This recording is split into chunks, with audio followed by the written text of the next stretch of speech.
안녕하세요, 양쌤입니다. 여러분들을 품질의 세계로 초대합니다.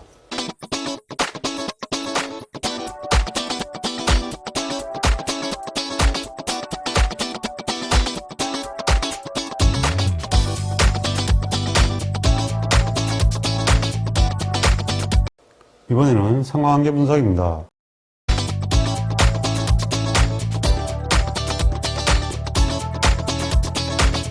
자, 이번에는 상관관계 분석입니다. 이 상관관계 분석은 필기에서 한 문제 나오는 게 중요한 게 아니고 실기에서 이게 10점으로 나옵니다. 그러니까 이게 틀리면 떨어져요.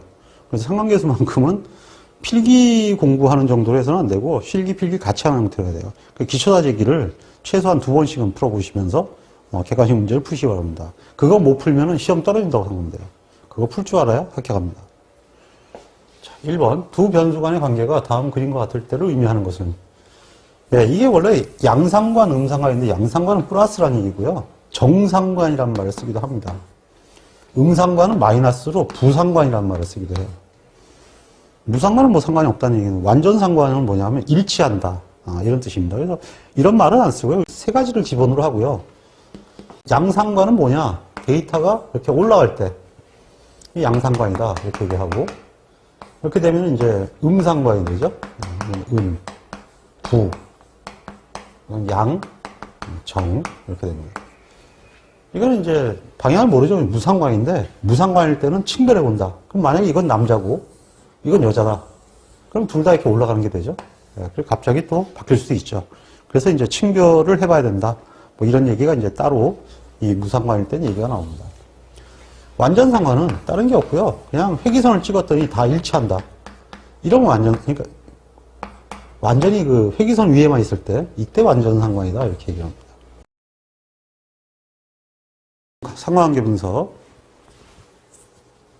2번 상관 분석에서 상관의 정도를 나타내는 척도로서 공분산을 사용할 수 없는 이유는, 공분산 항상 무조건 나오면 단위에 따라 값이 변한다. 이게 공분산을 사용할 수 없는 이유라 그랬죠. 그래서 공분산이 시그마 xy거든요. 단위가 있잖아요. 그러니까 이거를 시그마 x 나누기 시그마 y를 해둔 거예요. 그럼 단위가 약분되죠. 이게 바로 뭐냐 하면은 이게 이제 vxy고 이게 루트 vx vy가 되는 거죠. 그러면 여기다 다시 자유도를 곱하면 이게 sxy가 되고 곱의 합이죠. 여기는 평균곱이 되겠죠. 제곱합이 되는 거죠. 제곱합 두 개를 해서 나누나 분산끼리 나누거나 표준 편차끼리 나누거나, 얘하고 얘는 같은 거고 그렇게 되는 거죠. 네, 이렇게 돼 있어요. 그래서 단위를 없애는 방식으로 쓰는 게 상관계수예요. 그 단위를 없앤다. 그러니까 뭐 볼 것도 없이 그냥 단위가 달라지는 거, 이게 답이 돼요. 공분산 그러면 주로 단위가 문제가 된다는 거 반드시 알아두시기 바랍니다. 상관계수를 구하는 편이 더 간단하다. 계산 한 번 더 해야죠. 상관계수는 음의 값을 가질 수 있다. 얘도 얘 부호가 결정되는 거예요. 얘는 곱의 합이기 때문에 마이너스에서 플러스로 움직여요. 근데 얘들은 다 양수죠. 그러니까 상관계수가 그래서 마이너스 1에서 플러스 1까지 나오는 거예요. 얘 때문이에요. 제곱값인데 양수일 수밖에 없잖아요. 그럼 음수가 어떻게 나오겠어요? 얘 때문에 나오는 거지. 그 다음에 공분산의 값은 성격상 절대치값만, 아니요, 음수 양수 다 볼 수 있죠. 3번 모공분산, 어렵게 써놨네요. 네, 이게 이제 평균곱이죠. 평균곱인데, 평균곱이 0인 경우에 설명으로 만든 것은, 평균곱이 나오는 것 중에 주의할 것, 평균곱은 단위에 따라 값이 달라진다. 이게 이제 곱하기니까요. 나누기가 없죠. 그래서 단위에 따라 값이 달라집니다. 그래서 이거를 시그마 x하고 시그마 y로 나누면 단위가 약분이 되잖아요. 단위가 안 받죠, 영향을. 그래서 이걸 가지고 상관계수라고 합니다. 상관계수는 단위가 영향을 안 받아요. 단위에 영향을 안 받는다. 근데 얘는 단위에 영향을 받기 때문에 이 공분산이 사실은 굉장히 중요한 건데, 우린 단위에 영향을 받으면 못 써요. 그래서 상관계수를 만들어 쓰는 거죠. 그게 시험에 잘 나오고요. 공분산이 0이다 그러면 뭐냐? 이건 독립이에요. 공분산이 0이 아니면, 이 0이 아니면 상관관계가 있다는 뜻이에요. 그러니까 종속이 된다는 얘기죠. 그러니까 x가 독립변수, y가 종속변수가 되면 이런 형태가 되는 거죠. 이거를 바라고 하는 거예요. 그러니까 지금 0이라고 그랬으니까 뭐 서로 아무 관계가 없는 거죠. 네, 상관관계가 없다. 이것이 답이 됩니다. 이거는요. 이건 0이 아니라는 얘기죠. 이건 0이라는 얘기입니다. 4번 두 별량 간에 측정되는 공분산과 상관계수에 대한 설명은 틀린 것은? 그렇죠. 공분산은 단위의 영향을 받고 상관계수는 단위가 약분돼서 없다. 단위만 찾으면 돼요. 공분산과 상관계수는 모두 단위에 관계없이 일정하다. 틀렸죠? 공분산과 상관계수는 차이가 시그마 xy는 마이너스 무한대에서 무한대고요. 상관계수는 이거 약분을 해버리면서 위아래로 또 약분이 되잖아요. 그래서 이건 마이너스 1에서 1 사이예요. 그리고 이거밖에 없는데 0이면 둘 다 0이 되죠. 그래서 공분산 0이면 상관계수는 0이다. 이거는 맞고요. 독립인 두 별량의 공분산이 0이다. 독립이라 그랬으니까 독립이라 그러면은 서로 연결이 없다는 얘기죠. 독립이면 당연히 상관계수 0이에요. 상관계수 0인 이유는 시그마 xy가 0이기 때문이죠. 독립이면 코베런스가 0이다. 이렇게 배웠죠? 그 얘기하고 있는 거네요. 상관계수가 음수이면 공분산도 음수다. 이건 맞거든요. 그러므로 답은 맞네요. 그러니까 단위에 관계없이 답이 된다. 그러니까 이 문제도 역시 처음 세겠지만 딱 보면 이거 대부분 단위 문제예요. 그래서 단위부터 먼저 찾아가지고 답을 찍으면 정확하게 맞게 되어 있습니다. 역시 이것도 단위가 틀렸다는 게 바로 드러나고 있죠. 6번 두 변수 xy 간의 관계를 조사하기 위해서 다음 데이터를 얻었다. 공분산은 얼마냐? 공분산을 구하려면 어떻게 해야 되냐는데 공분산은 그냥 공식을 못 외우죠. 그래서 기억나실지 모르겠는데 반드시 알아둬야 될 게 있다 그랬죠. x의 제곱합인데요. 이게 시그마 x제곱 마이너스 n분의 시그마 x의 제곱이죠. 이게 제곱합이란 말이에요. 근데 이건 뭐냐? 곱의 합이에요. 곱의 합이니까 xy를 곱해서 더한 거거든요. 이건 x를 제곱해야 되겠잖아요. 그러니까 xy를 곱해서 더해요. 그런 다음에 이걸 x를 제곱했잖아요. 그러니까 x와 y를 곱해요. 그럼 공식 끝난 거죠. 그렇게 해서 이제 공식을 이렇게 성형을 해서 공식을 외우면 됩니다. 그래서 이것만 외우면 자동으로 이거를 외우게 되는 것 같죠. 그럼 우선 xy를 구해야 공분산을 구하겠죠. 시그마 xy는 있죠. 240.88.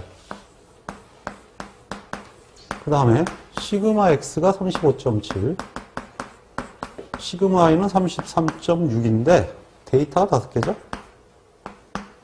0.976이 됩니다. 곱의 합이 0.976이니까 vxy 즉 평균 곱은 자유도로 나누면 되죠. 자유도가 n이 5니까 4가 되죠. 0.244가 됩니다. 그러면 답이 0.244가 되죠. 여기 보니까 0.976도 있네요.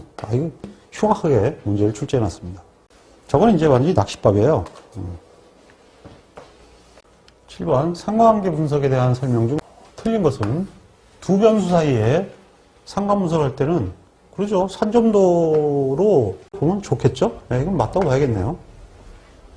상관계수를 구할 때는 x와 y의 개수가 당연히 이건 페어 데이터니까 짝을 이루어야 되거든요. 당연히 맞아야죠. 상관계수가 0보다 작으면 음수죠. 음수는 부상관이죠. 내려간다는 얘기예요. 틀렸죠? 상관이 없다는 의미는 0. 로는 0이다. 이런 문제도 있거든요. 모집단의 상관 여부를 검증할 때 검정 통계량은 T분포? 이건 맞죠?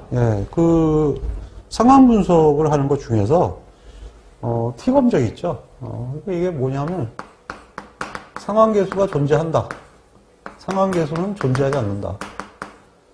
이거를 이제 가설검정을 할 때인데 이것이 T검정이다. 이렇게 얘기를 하는데 사실은 이건 F검정부터 씌운 거죠. 그냥 원래는 이렇게 만들어진 건데 이거하고 이거하고 연결시킬지를 모르니까 이게 틀리는 걸 보는 거예요. 그러다 보니까 이제 이건 뭐 T검정이다 이렇게 얘기하는데 이렇게 하면 되는데 이거 굳이 이렇게 할 필요가 사실 없는 거죠. 근데 이제 여하튼 간에 뭐 얘기가 계속 그렇게 나오고 있으니까 이건 그런 걸로 받아들일 수밖에 없어요.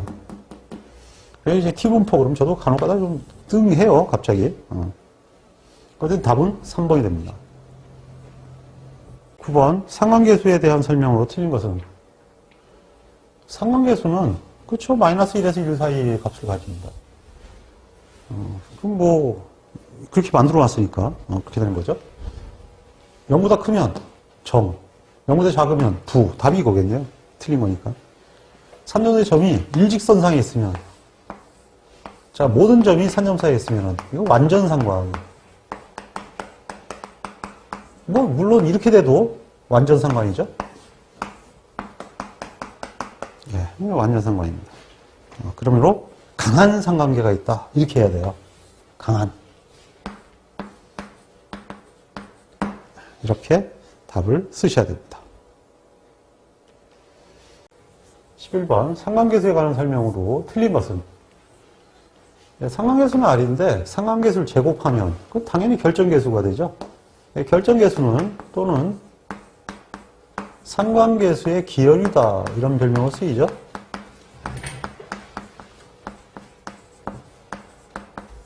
그래서 상관계수의 기열이다 이런 말로도 쓰고 있습니다.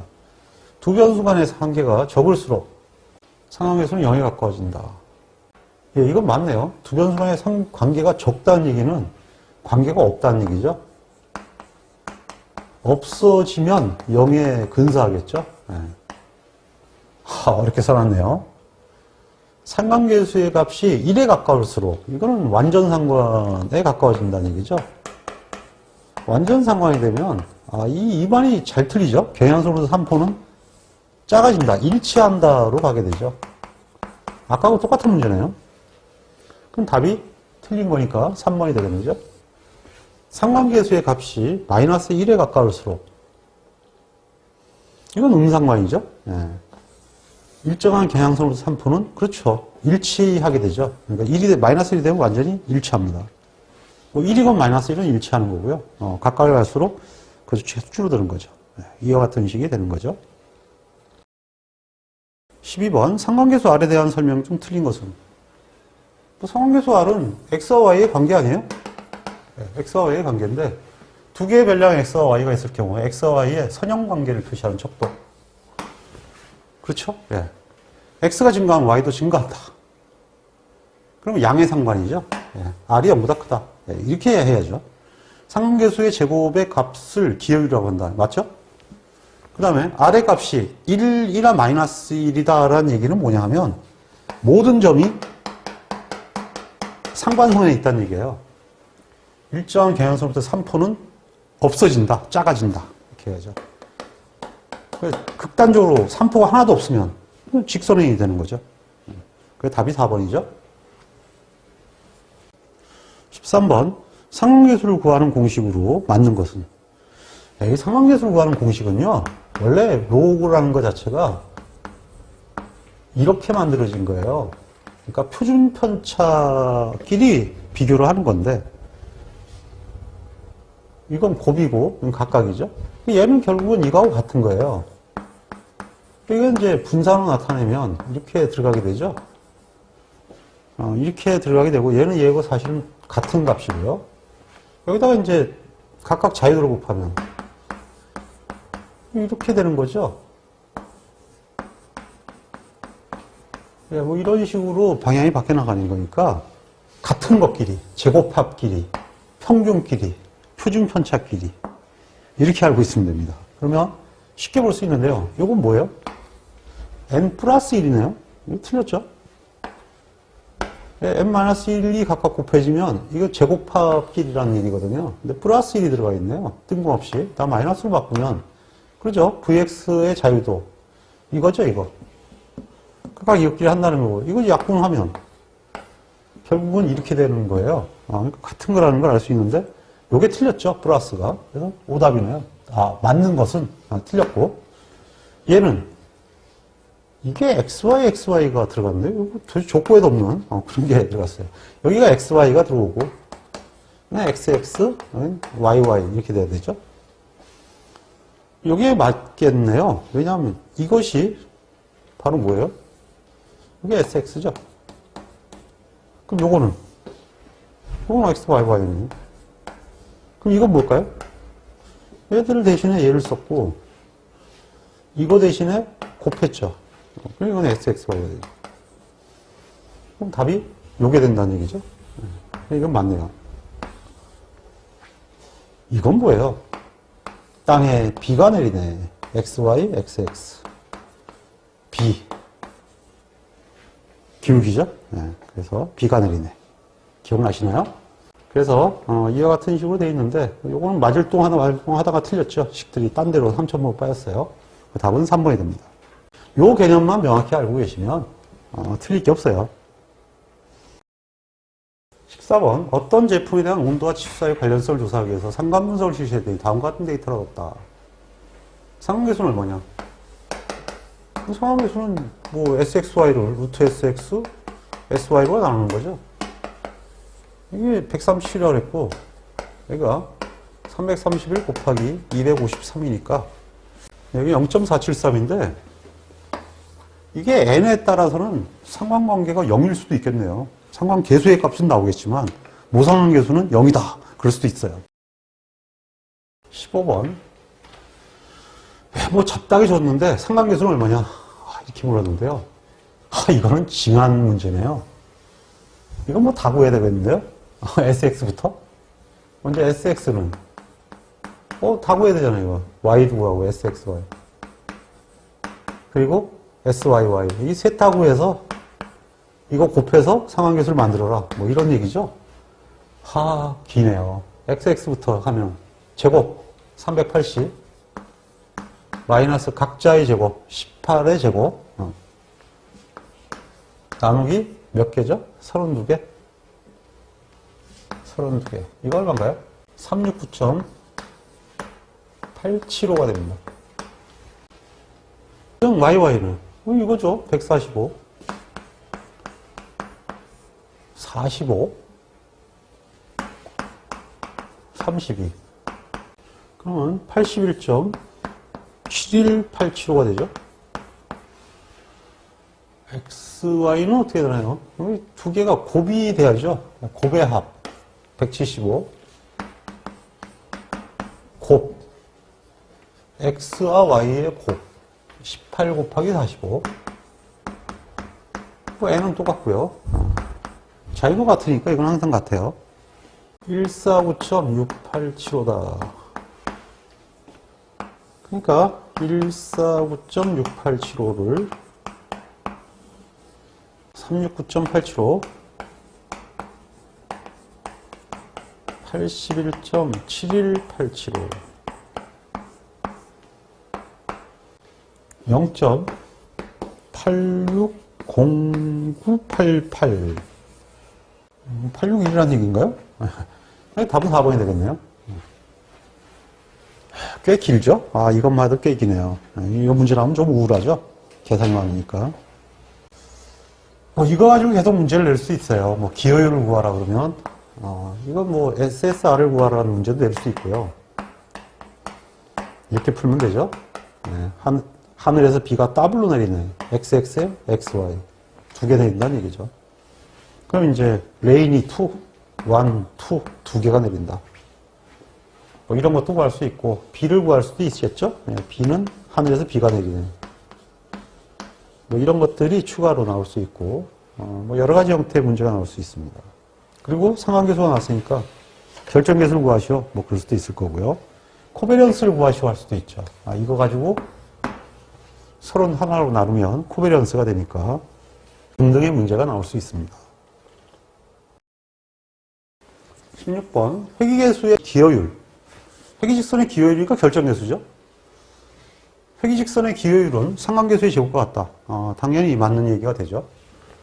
그 다음에 모든 측정치들이 회기선상에 존재한다면 R제곱은 무조건 1이죠. 예, 회기선에 존재하면 무조건 값이 직선에 다 있는 거면 무조건 R이 1이거나 마이너스 1이에요. 그러니까 R제곱은 당연히 1이죠. 1에 가까울수록 직선관계가 강하다. 맞죠? 기여율이 매우 크면 1에 가까우면 회기직선이 두 변수 간의 관계를 설명하는데 유의하다. 맞죠? 답이 2번이네요. 틀린 것이니까. 이제 그런 식으로 문제가 시작되는 거예요. 문제는 다르지만 사실 하나 가지고 이거저거 내는 거예요. 그러니까 뭐 기초 다지기만 잘 풀어보면 이건 뭐 개뿔 아무것도 아닙니다. 두 특성치에 대해서 제곱합이 10이고 25고 베타1이 1.5다. 회기선의 기여율은 얼마냐? 이거는 뭘 얘기하냐면 R제곱을 얘기합니다. 상관계수의 제곱. 그러니까 상관계수의 제곱 결정계수를 구하라는 얘기거든요. 그거 가지고 이제 회기직선의 기여율이라고 표현을 한 거예요. 기여율은 결정계수 하나밖에 없습니다. 저도 잘 안 쓰는 말인데 여기 이렇게 문제를 줬네요. 그럼 먼저 B가 1.5라는 얘기죠. 그러니까 B는 어떻게 구하느냐? 그러니까 하늘에서 B가 오는 거 아니에요. X축, XY축. 이렇게 되는 거죠. 얘가 Y니까. XY. 그러니까 B가 내리네, 땅에. 뭐 이렇게 구한다는 얘기죠. 근데 XX가 10이니까 SXY는 얼마예요? 15죠. 이걸 넣으면 이렇게 이 값을 구할 수 있죠. 그러면 이제 결정계수는 구할 수 있겠네요. 상하계수 제곱이니까 제곱을 이렇게 하면 되겠죠. 그러니까 15의 제곱, 그러니까 10이고 25를 곱하면 되겠네요. 그러면 0.9가 됩니다. 답은 3번이 되죠. 18번 두 특성치에 대해서 이걸 때 결정계수 몇 분 이렇게 주면 쉽죠. 결정계수면 그냥 R제곱이죠. R제곱이니까 이건 뭐 문제도 아니죠. 뭐 263.75의 제곱 상하계수니까 이거 제곱 아니에요. 이 두 개 곱이죠. 36.65 곱하기 2356.24 그러면 0.80555가 됩니다. 0.8055가 되니까 80.6이 되겠네요. 20번 놀고 먹는 문제가 나왔네요. 상한계수 0.9일 때 결정계수는 얼마냐? 0.9의 제곱. 이건 뭐 놀고 먹는 문제죠. 바로 2번입니다. 이런 문제 나와주면 얼마나 좋을까요? 22번 n이 15고 sx가 70.6, syy가 98.134, sxy가 68.48일 때 최소 자승법에 의한 회기직선을 추정하기 위한 베타. 뭐 베타나 비나 뭐 똑같은 말이에요, 이거. B죠? 하여튼 B를 추정하는 거니까 B는 무조건 땅에 B가 내리네. 그래서 이게 XY가 되죠? 그러니까 이제 SXX 70.6 B 68.48이죠? 이거는 찍어도 되겠죠? 1이 조금 안 되네요. 1이 조금 안 되니까 답이 2번이겠죠? 그냥 이 상태에서 계산 안 하고 찍어도 바로 답을 알 수 있습니다. 24번 다음 자료를 보고 회기계수를 구하시오. 이렇게 문제가 나오면 이게 여기서 이렇게 구하라는 걸로 생각해요. 우선 SXY 나누기 SX가 하늘에서 B가 내리니까 B니까 이거 구하고 이거 구해서 구하라.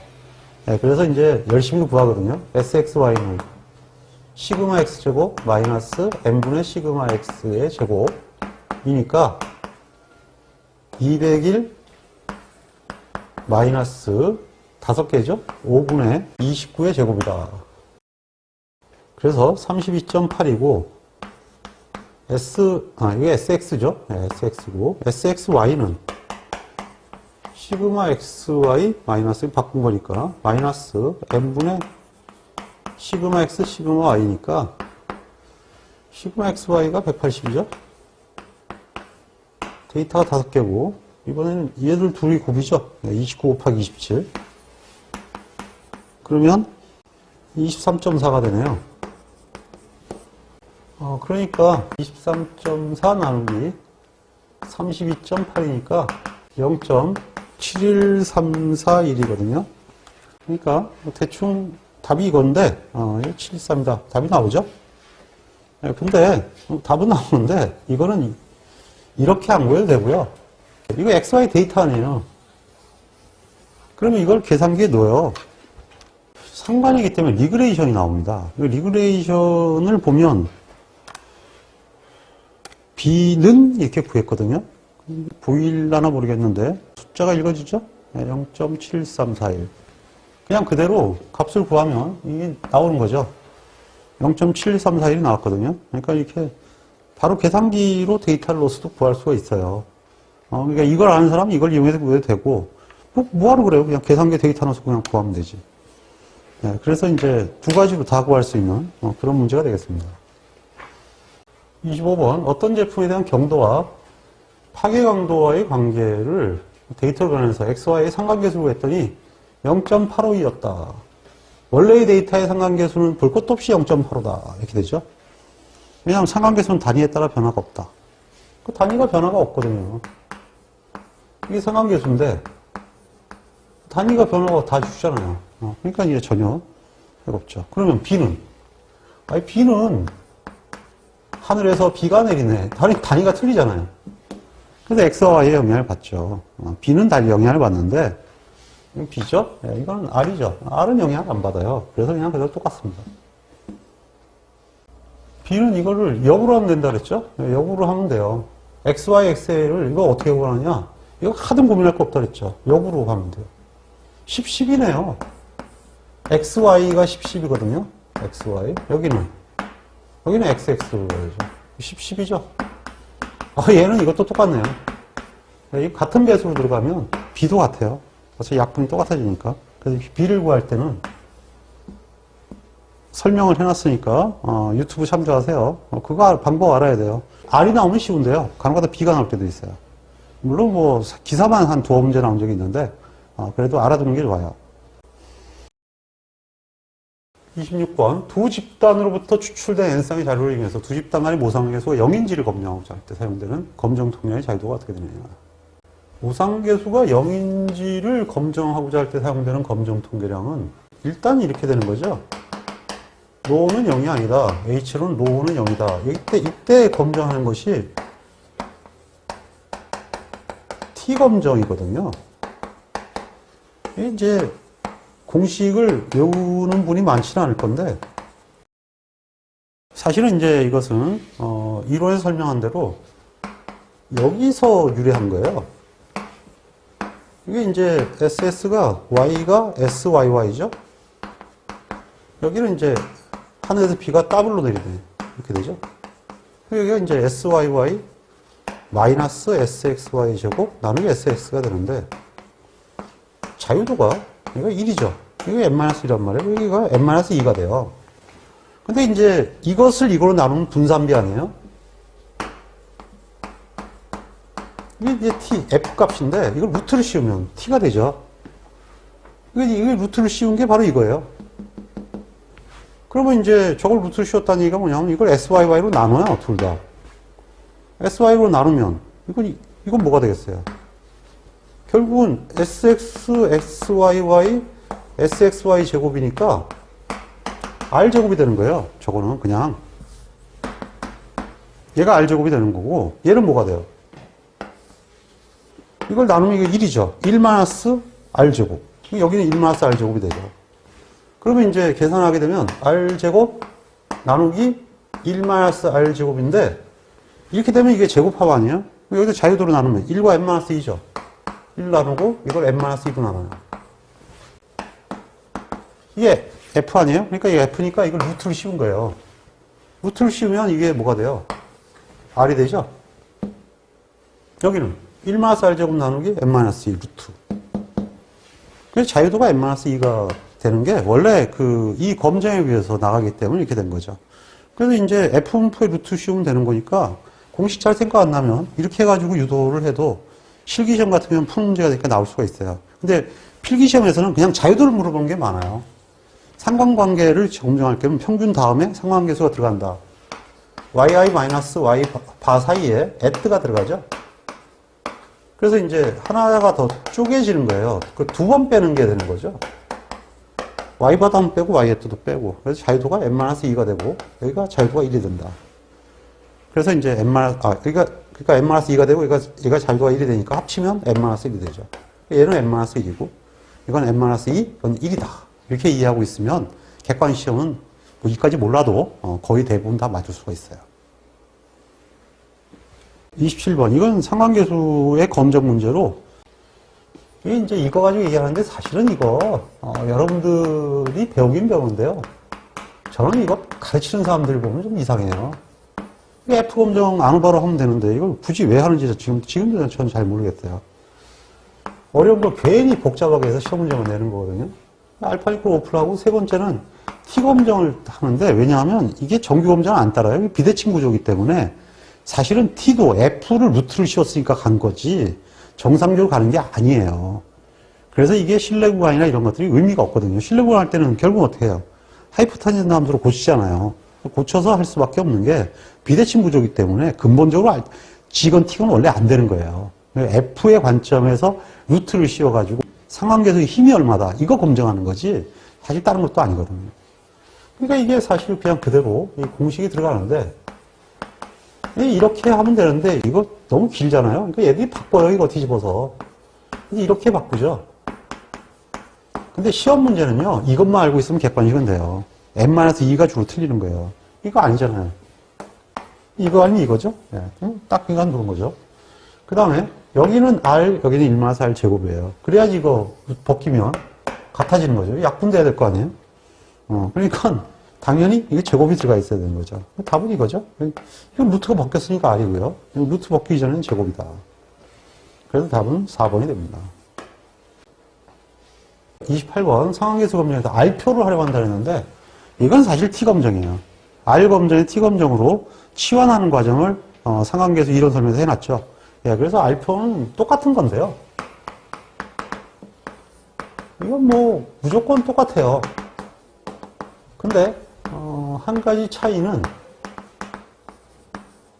R0는 R이다. 그냥 상환계수를 그대로 쓰고 있는 거죠. 이거 외에는 없습니다. 물론 기각력이 어떻게 되느냐. 기각력은 플러스 마이너스 R, 1 마이너스 2분의 알파, 자유도가 n-2죠. 상환계수는 무조건 자유도가 n-2가 되죠. 이거 하나 외에는 뭐 고민할 게 하나 없습니다. 이게 n-1이라고 돼 있네요. 근데 뭐라고 했나요? 했는데 기각력이 있잖아요. 기각력은 이제 R표니까 이제 양쪽으로 하나씩 있겠죠.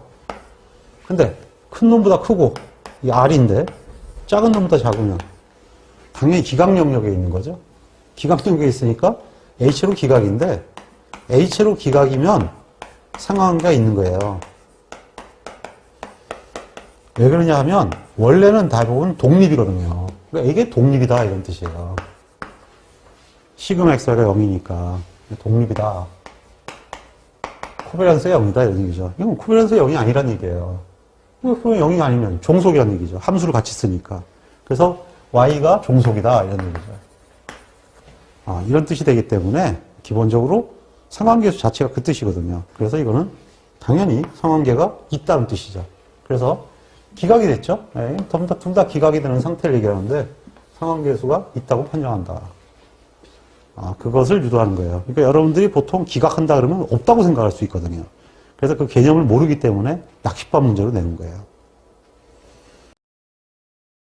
29번 반응 온도와 수율의 관계를 조사했더니 확률 변수 x의 제곱합이 10이고 y의 제곱합이 25다. x에 대한 y의 회귀계수는 얼마냐? 회귀계수야 b가 되죠. 하늘에서 비가 내리네. x에 대한 y의 회귀계수니까 x가 독립변수란 얘기예요. 대한 y니까 y가 종속변수죠. y는 a 플러스 bx다 이런 얘기입니다. 이거 어렵게 쓰는 거죠. 회귀계수는 얼마냐 그랬으니까 이거죠. 하늘에서 비가 내리네.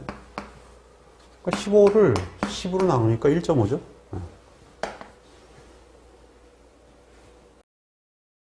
30번 반응 온도와 수율의 관계를 조사한 결과 SX, Y 뭐 쭉 있네요. 다 있는데 X에 대한 Y의 회귀 관계를 검증하려고 할 때 회귀선으로 설명되는 제곱합. 일단 어떠한 점이 있고 이 값이 있고 평균 값이 있을 때 이건 Y바죠. 이건 Y에 뜨고 이건 Y인데 이거는 그렇죠. 추정선이니까 Y에 뜨가 되겠죠. 여기가 이제 SY/X고 여기가 뭐예요? SR이죠. 여기가 ST죠. 뭐 이런 관계를 얘기하는데 설명되는 이거고 설명이 되지 않는 이거죠. 그러니까 설명되는 제곱합은 SSR을 구하시오. 근데 이건 B가 더블로 내리네. XY가 더블이고 밑에는 땅에 xx가 되죠. 그러면 sx가 10이죠. xy가 15니까 결국은 SSR은 10분의 15의 제곱이다. 22.5가 나오나요? 그러면 답은 3번이 되겠습니다. 31번. 똑같은 사람이 똑같은 문제를 따르게 된 거예요. 표본 30개에 대해서 아까 같죠? 반응 온도와 수율 관계를 조사했더니 SX가 10, YY 20, X가 14입니다. 똑같죠? X에 대한 Y의 1차 회귀 관계를 검증하는, 요까지 똑같네요. 이번에는 회귀선으로 요까지 같아요. 설명이 안 되는. 이거 가지고 시험에 나왔습니다. 설명이 안 된다. 그러면 S, 이걸 하죠? 예. 잔차의 제곱합. 이런 얘기죠. 이걸 구하시오. 그러면 이 잔차의 제곱합은 더럽죠. 왜냐하면 SST에서 SSR을 빼는 거니까 계산이 복잡하죠. 근데 이게 뭐예요? SSY죠. 그러니까 20이란 얘기예요. 20에서 이거는 B가 더블로 내리네. 그러니까 X와 XY 아니겠어요? B가 더블이니까 10분의 13의 더블 이렇게 되죠. 그러면 3.1이 됩니다. 답은 1이죠.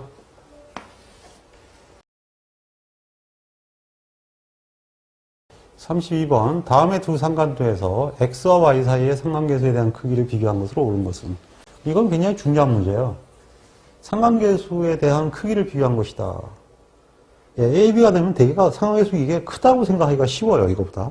그거 아니에요. B는 이게 큽니다. B는 어떻게 되느냐? A가 B보다 커요. 이건 기울기거든요.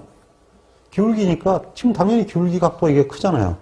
큰데 상관계수는 선에 얼마나 가까이 있느냐는 거예요. 근데 지금 이거 다 겹쳐 있죠? 이거 다 겹쳐 있죠? 이거 완전 상관이죠? 얘도 1이고 얘도 1이에요. 그러니까 둘 다 1이기 기울기와 관계없어요, 그거는. 그러니까 기울기와 관계없이 상관계수가 다 둘 다 1이니까 둘이 상관계수가 같은 거죠. 이 문제를 내면 많은 사람, 학생들이 1번을 선택을 해요.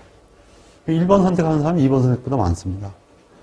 그래서 이제 기출문제집에서 공부한 학생들은 이제 대개가 공부한 경험이 있으니까 답을 3번을 쓰는데 그래도 또 시험 때 실수를 하니까 챙겨두세요.